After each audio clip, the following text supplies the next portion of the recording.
আদিবাসী নাবালিকাকে ধর্ষণের পর খুনের চেষ্টার অভিযোগ পেয়ে পুলিশ একজনকে গ্রেফতার করেছে বলে খবর। ঘটনাটি ঘটেছে দক্ষিণ দিনাজপুরের বংশীহারি এলাকার দৌলতপুরে। ঘটনাকে কেন্দ্র করে ধুমধুমার পরিস্থিতি এলাকায়। এই ঘটনার পরই অভিযুক্তের ফাঁসির দাবি চেয়ে সোমবার 12 ঘন্টার বন্ধের ডাক দিয়েছিল আদিবাসী সমাজ।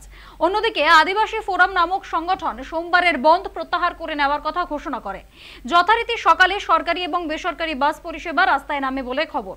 সকালে গঙ্গারামপুর কালনা রুটের সরকারি একটি বাস যাত্রী সহ রওনা দিলে পথে দৌলতপুরের নিকট বন্ধ সমর্থকেরা সেটিকে আটকে ভাঙচুর এবং আগুন ধরিয়ে দেওয়ার চেষ্টা করে। যদিও ঘটনায় কেউ হতাহতের খবর এখনো পর্যন্ত পাওয়া যায়নি।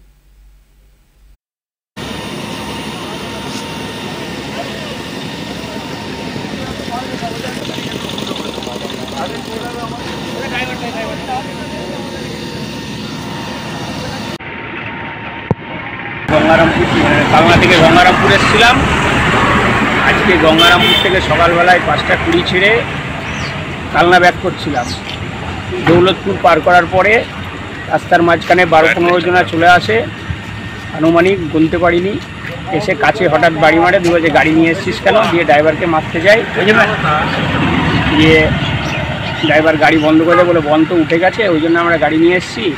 তো বলছে বন্ধ উঠে গেছে, দিয়ে ড্রাইভারকে মারতে গেলে দিয়ে আমরা তো বন্ধ করে দিচ্ছি, ঠিক আছে। দিয়ে বন্ধ করে দিয়েছে গাড়ি, দিয়ে ড্রাইভারকে মারতে গেলে ড্রাইভার আবার নেমে যায়। তখন আর ড্রাইভারকে মারেনি, গাড়ি ভেঙে দেয় এবং আগুন ধরিয়ে দেয়।